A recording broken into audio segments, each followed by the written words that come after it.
पहले कि हम बढ़ें डिबेट की तरफ, देखते हैं ये रिपोर्ट जो हमें बताएगी कि हम किस विषय पर बात करने जा रहे हैं। देखिए ये रिपोर्ट।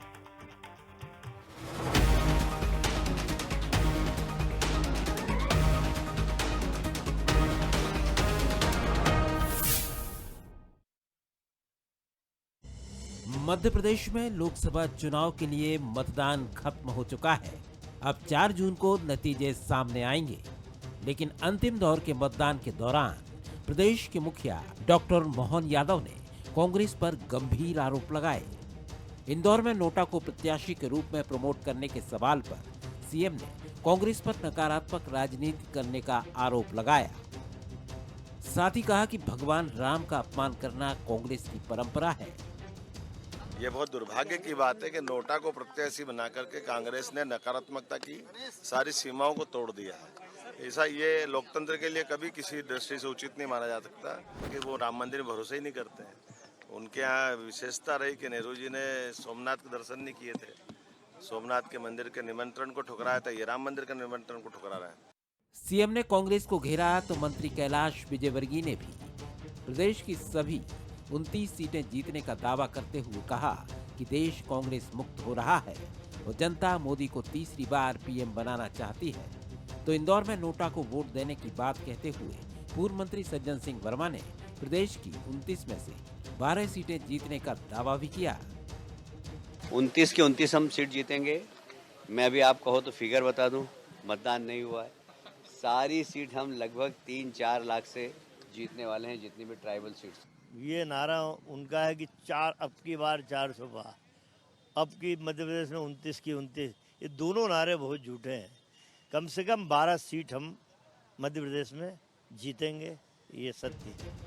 मतदान खत्म होने के बाद दावों का दौर है, तो चुनाव के दौरान बीजेपी के चौतरफा हमले झेलने वाली कांग्रेस अभी भी उसके निशाने पर है। बीजेपी को प्रदेश की सभी 29 सीटें जीतने का भरोसा है, तो कांग्रेस 12 सीट जीतने का दम भर रही है। कुल मिलाकर एमपी में आखिरी फेज में भी निशाने पर कांग्रेस ही नजर आती है। नमस्कार, आज का मुद्दा में आपका बहुत बहुत स्वागत है और आज का मुद्दा है एमपी में आखिरी फेज, निशाने पर कांग्रेस। निश्चित तौर पर इस पूरे चुनाव में भारतीय जनता पार्टी के निशाने पर कांग्रेस रही है। कांग्रेस के नेताओं के बयानात रहे हैं और अभी तक का चौथा चरण जो मध्य प्रदेश के लिए समापन चरण है, उसके बाद हमारी 29 सीटें कंप्लीट हो गई हैं और अब हम इंतज़ार करेंगे 4 जून का। लेकिन ये पूरा चुनाव प्रधानमंत्री नरेंद्र मोदी जी की विराट छवि और कांग्रेस को लेकर उनके हमले और कांग्रेस से मिली लूज बॉल्स पर चौका लगाने की, छक्का लगाने की कोशिश करने का चरण रहा है। इंदौर में जिस तरह से नोटा का विषय था, ये भी चर्चा में आया और अंतिम चरण में इंदौर में हुआ कम मतदान भी चर्चा का विषय रहा। लेकिन भारतीय जनता पार्टी का दावा है कि उसका वोटर निकला और जो वोटर नहीं निकला वो कांग्रेस का था, इसलिए मतदान का प्रतिशत नीचे गया। वंसल न्यूज़ के जो सवाल हैं, सुलगते हुए सवाल, वो देखिए। मध्य प्रदेश में खत्म हुआ मतदान, जनता ने किसका किया कल्याण?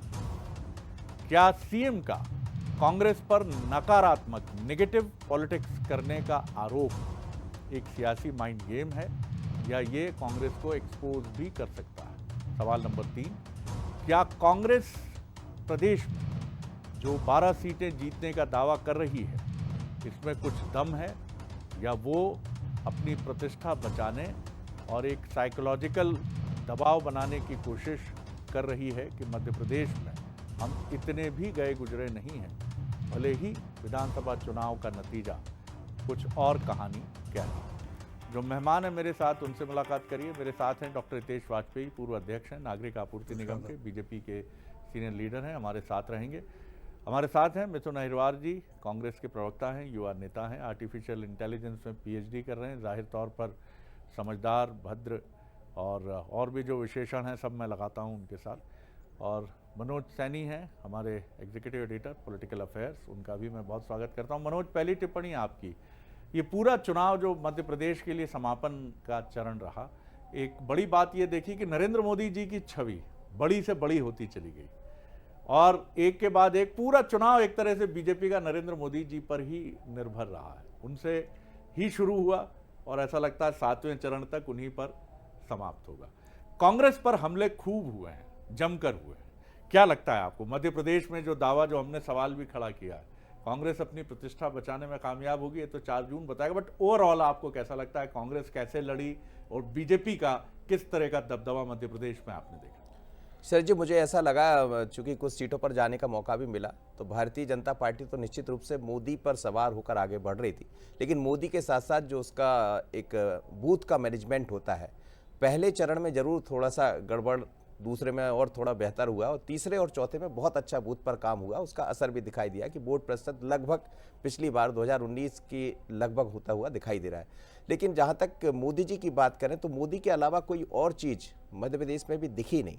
ये जरूर है, डबल इंजन की सरकारें बात करती रही, मोहन जी भी बात करते रहे, लेकिन वो भी बार बार जब मंच पर जाते थे तो मोदी उन्होंने बात नहीं की, बल्कि जब आप फील्ड में या मैदान में जाएंगे तो जो आम मतदाता है वो खुलकर कहते नजर आया। कई बार हमने तो हर एक मौके पर बात करने का प्रयास किया, तो मोदी ही मोदी है। और मुझे ऐसा लगता है, मैं अपने अनुसार खुद कह सकता हूँ, जितना मैंने देखा है, कि मोदी का जादू वास्तव में दिखाई दिया। कांग्रेस के साथ दिक्कत ये कि कांग्रेस चुनाव तो लड़ी बहुत अच्छा, लेकिन हर एक कैंडिडेट खुद लड़ता ज़्यादा नजर आया, बनस्पत पार्टी उसके साथ खड़ी होती। जैसे बहुत अच्छे कैंडिडेट हैं, हम उज्जैन से बात करें, महेश परमार, पर वो खुद अपना चुनाव लड़ते रहे, पार्टी के लोग कम नजर आए वहाँ दिखते हुए, कोई बड़ी सभा नहीं हुई। इसी तरह धार की तरफ हम जाते हैं तो धार में ऐसा कहा जा रहा था कि बीजेपी बहुत, ये जो बात कही गई, इससे आप कितना इत्तेफाक रखते हैं?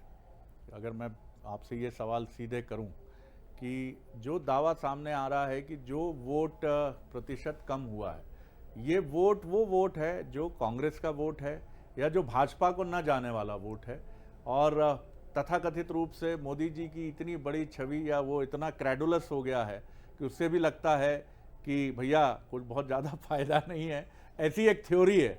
आप उससे सहमत हैं या असहमत हैं? मैं बिल्कुल सहमत हूँ, और उसको बनाने में भारतीय जनता पार्टी कामयाब भी रही।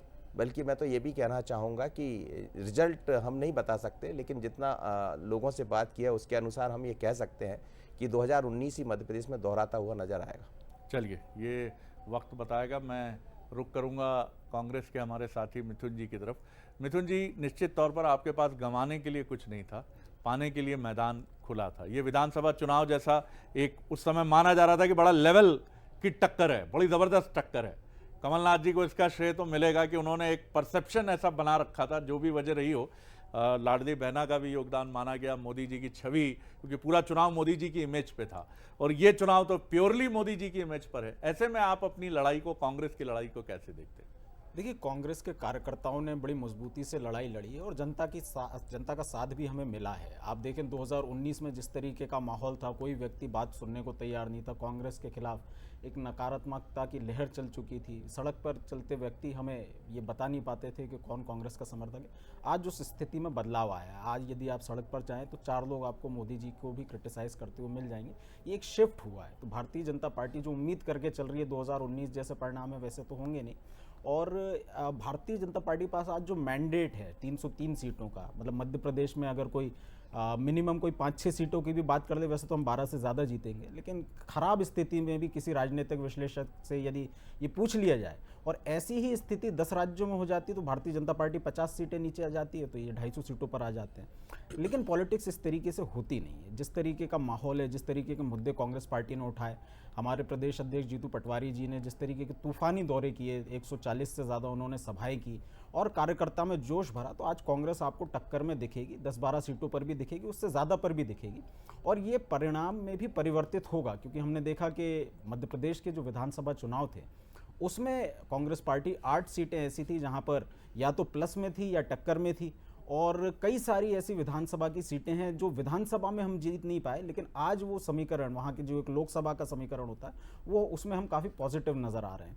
भारतीय जनता पार्टी से आज लोग प्रश्न कर रहे हैं। भारतीय जनता पार्टी ने कई सारे मुद्दों को लेकर के भ्रम फैलाने का भी कोशिश की, लेकिन आज का जो युवा है उसके हाथ में मोबाइल फ़ोन की शक्ति है, वो फैक्ट चेक करता है। तो हमारे यदि मैनिफेस्टो को लेकर के बात कही तो 90 लाख लोगों ने तो उसको डाउनलोड करके पढ़ा है और उसने फैक्ट चेक किया है कि कौन सी बात सही कौन सी नहीं है। खैर, अब चुनाव हो चुके हैं, आरोप प्रत्यारोप का बहुत ज़्यादा उसका कोई मतलब नहीं है मध्य प्रदेश के यदि संदर्भ में बात की जाए। लेकिन एक बात का आग्रह मैं जनता से ज़रूर करूंगा कि इंदौर में जो हुआ है या सूरत में जो हुआ है या जो जगह जगह हो रहा है, अपने वोट की कीमत को पहचानिए। ये वोट की जो कीमत है हमें फॉर ग्रांटेड नहीं मिली है। लोग अमेरिका जैसे देशों का उदाहरण देते हैं कि बहुत बड़ा लोकतंत्र है साहब, बड़ी एक डेवलप्ड कंट्री है, इकोनॉमी है, सब कुछ है वहाँ। लेकिन वहाँ 1787 में वहाँ का संविधान अडॉप्ट हुआ।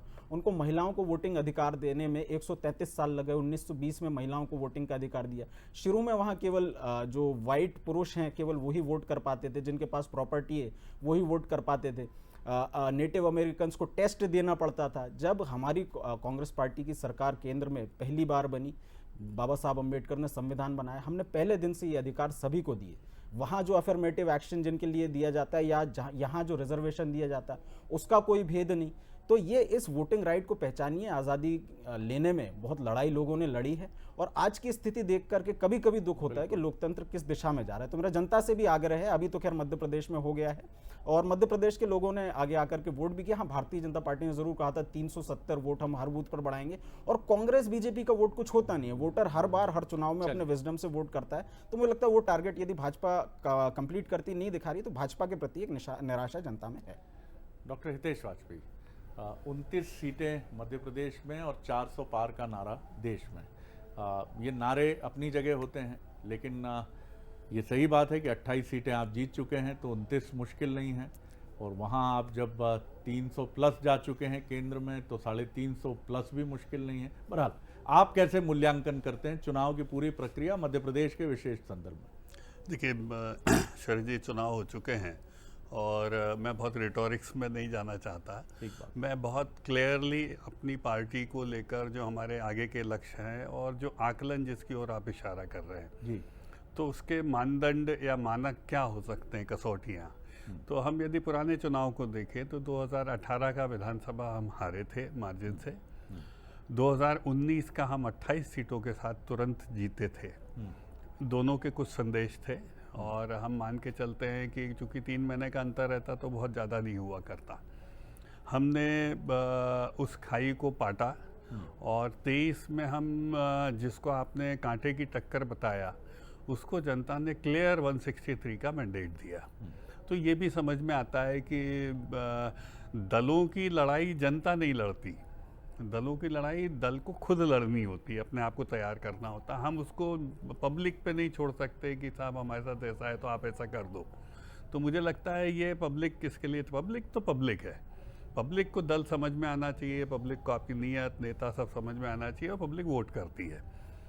अब आ जाते हैं हम कि 29 का चुनाव शरद जी, कांग्रेस एक मजबूत कांग्रेस के साथ चुनाव था, जैसा मैं कांग्रेस के पिछले कुछ चुनाव में देखता हूँ। तो 19 और 24 में अंतर ये था कि हमारा 24 का चुनाव एक कमज़ोर और टूटी हुई कांग्रेस से था।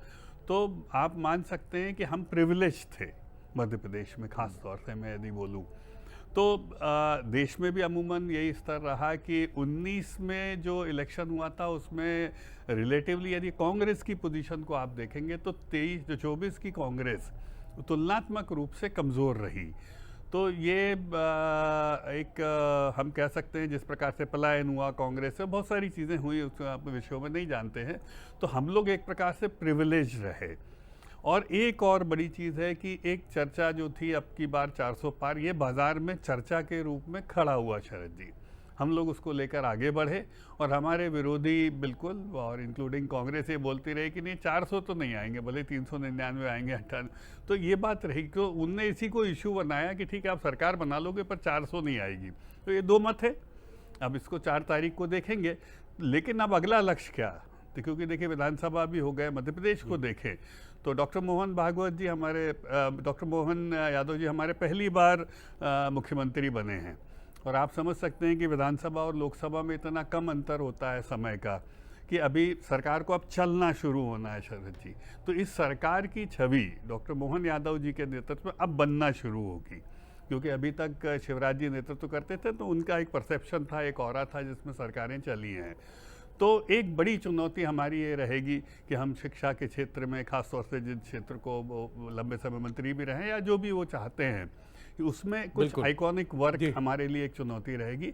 और दूसरी एक बड़ी बात जो प्लान कर दी हम, फिर अगेन मैंने कमजोर कांग्रेस का जिक्र क्यों किया, देखिए कांग्रेस अपनी चुनौतियों से खुद जूझेगी जी, और निकल के आएगी या नहीं आएगी वो उसका है, लेकिन हम उस पर निर्भर नहीं हो सकते। बिल्कुल सही बात। तो हमको अपने आप को तो एक्सरसाइज रखना है, और जैसा आज उन्होंने कहा है कि मैं पहलवान हूँ, तो पहलवान को अखाड़े पे अपनी वर्जिश नहीं छोड़ना चाहिए, बिल्कुल सही चाहे कहा आपने। प्रतिद्वंदी जी। कुछ भी करे। आपने तो बड़े मुझे लगता है हम realistic, ये चीज़ आपके कुछ करेंगे। पॉइंट्स बड़े अपीलिंग हैं, खासतौर से मध्य प्रदेश में सरकार को लेकर, क्योंकि ये मध्य प्रदेश, छत्तीसगढ़ और राजस्थान तीनों के लिए रेलेवेंट है ये इशू। और एक लक्ष्य और है सर जी, केवल जी, 10 सेकंड, जी।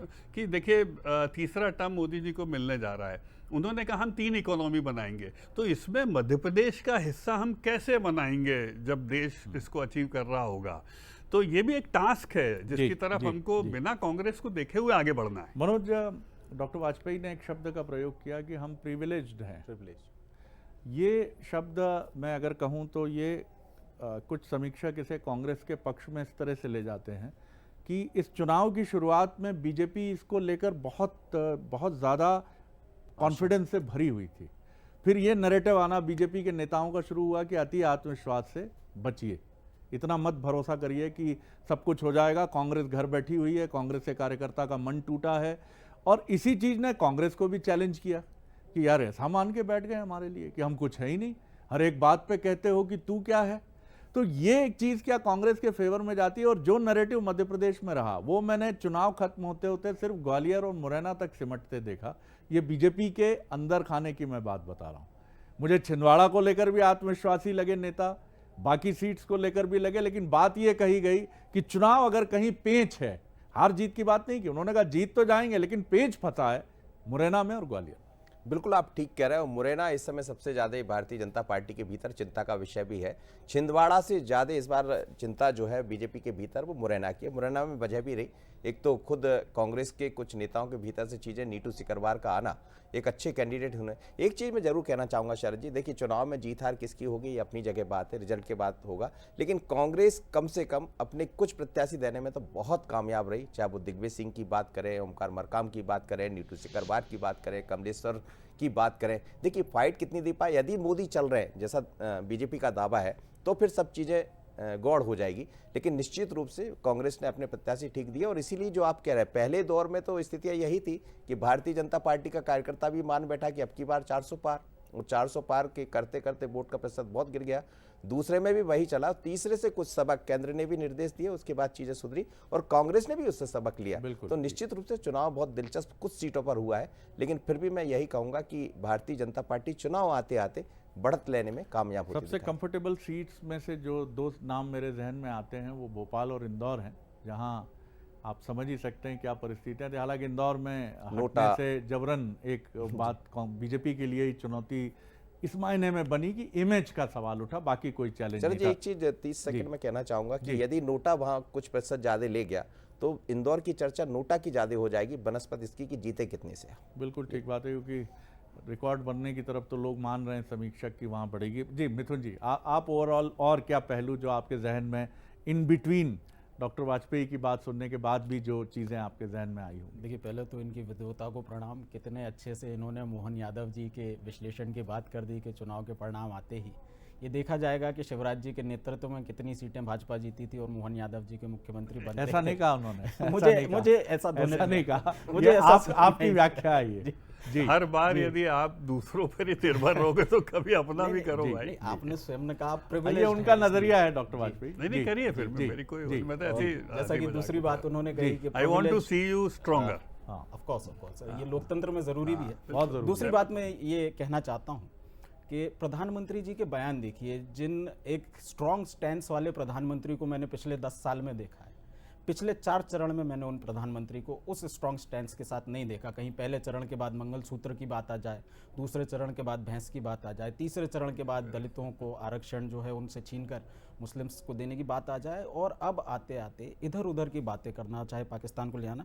मुझे नहीं लगता कि एक 10 साल के एक मजबूत स्टैंड वाले कथित प्रधानमंत्री को इस तरीके की बातें शोभा देती है। मुझे भी दुख हुआ मेरे प्रधानमंत्री किस दिशा में बातों को ले जा रहे हैं। कहीं ना कहीं उनको भी ये ऑब्जर्वेशन है कि कांग्रेस को जितना वो कमजोर समझ बहुत रहे संक्षेप में थे डॉक्टर संभवतः वाजपेयी की वैसा नहीं है, और टिप्पणी। इंडिया अलायंस एक मजबूत नेतृत्व बन के उभर रहा है। तो भारतीय जनता पार्टी अपने अपनी अपनी फिंगर्स जी। को टाइट रखे। हम 4 तारीख को सरकार बनाने जा रहे हैं, ये कांग्रेस पार्टी का भी कॉन्फिडेंस है और भारतीय जनता पार्टी का शायद थोड़ा सा डर भी ये है। प्रधानमंत्री जी के बयानों में भी ये दोनों ध्वनित को होता है। शुभकामनाएं। जी डॉक्टर वाजपेयी, बहुत देखिए, कम वक्त है। जी, मैं precise। बिल्कुल मैं एक 10 सेकंड में इनका जवाब, ये अभी भी आपने इतना सुंदर अवसर दिया है कि वो व्हाट्सएप स्टाइल में प्रधानमंत्री के आकलन में लग गए हैं। देखिए, वो पब्लिक कर लेगी, अब चुनाव हो चुके हैं, अभी भी उसमें उलझोगे तो आप कभी आईना नहीं देख पाओगे, और मेरी चिंता है। Anyway, you may discard it. अब दूसरी चीज़, मैं जो छूट गया था शरद जी पहले स्टेटमेंट में, मेरे को बहुत अच्छे से एहसास है, मेरे को मतलब मैं अपने संगठन की ओर से कह रहा हूँ कि 28 और 29 का चुनाव अब और अलग होगा शरद जी। 28 का विधानसभा और 29 का लोकसभा। किस मायने तो में? सर, विषय बदलेंगे, और लगातार जब हम सरकार में रहते हैं, हम 25 साल के हो जाएंगे सरकार में सर मध्य प्रदेश में, तो आप कोई नहीं मानेगा कांग्रेस क्या है, कांग्रेस नहीं है, फिर हमारा हमसे तुलना और बढ़ जाएगी। तो ऐसी परिस्थिति में हमारी सांगठनिक अपेक्षा भी बदलेंगी, क्योंकि हर 5 सालों में चुनाव का प्रकार और प्रभाव सब बदलता है शरद जी। तो एक और जहां हमको चलिए, संगठन को भी तैयार करना है 28 के लिए, और ये मेरे को चलिए, बहुत महसूस होता है। जहां मैंने एक और बताया कि डॉक्टर मोहन यादव के नेतृत्व हमको इसको खींचना है, वहीं दूसरी चुनौती है कि हम संगठन को तैयार करेंगे। बहुत शुक्रिया डॉक्टर हितेश वाजपेयी, बहुत शुक्रिया मिथुन जी, बहुत धन्यवाद मनोज जी। एक चीज़ जो बात है डॉक्टर हितेश वाजपेयी ने कही है, ये एक नज़रिया है, जिस नज़रिए से आप सहमत भी हो सकते हैं और असहमत भी हो सकते हैं, इस मायने में कि आज़ादी के बाद एक लंबा वक्फा कांग्रेस का रहा 40-50 सालों का, और लोगों ने, आप ये भी कह सकते हैं कि आज़ादी की जंग में जो उसका योगदान रहा है, लोग उसको बहुत अप्रिशिएट करते हुए उसके साथ रहे। फिर 90 के बाद दल बदले, सियासत बदली, लेकिन अब ये सही बात है कि परसेप्शन से कांग्रेस ये नहीं मान सकती कि बीजेपी में ये खराबी है, ये खराबी, ये खराबी, तो हम जीत जाएंगे। हो सकता है ये जंग लंबी चले कांग्रेस की, हो सकता है कि मैं नहीं कहता, मैं कोई नजूमी नहीं हूँ, ज्योतिषी नहीं हूँ, लेकिन हो सकता है 25 साल मध्य प्रदेश में है, केंद्र में भी 25 साल हो सकते हैं।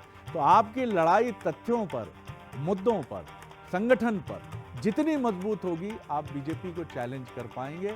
जैसे बीजेपी ने अपने को मजबूत करते करते 40-45 साल सत्ता में रहने वाली कांग्रेस को सत्ता से हटाया, और खुद करके तीसरे टर्म की मजबूत दावेदार के तौर पर नजर आ रही। ये तो 4 जून बताएगा, लेकिन आप परसेप्शन से नहीं चल सकते। जो संस्कृत का श्लोक कहता है कि सिंह ये सोच नहीं सकता गुफा में बैठे बैठे कि मृग उसके मुंह में अपने आप चला आएगा। आगे देखिए छत्तीसगढ़ आज का मुद्दा, मॉडल बना छत्तीसगढ़, शुरू हुआ सियासी रण, सहयोगी ललित के साथ। नमस्कार। आप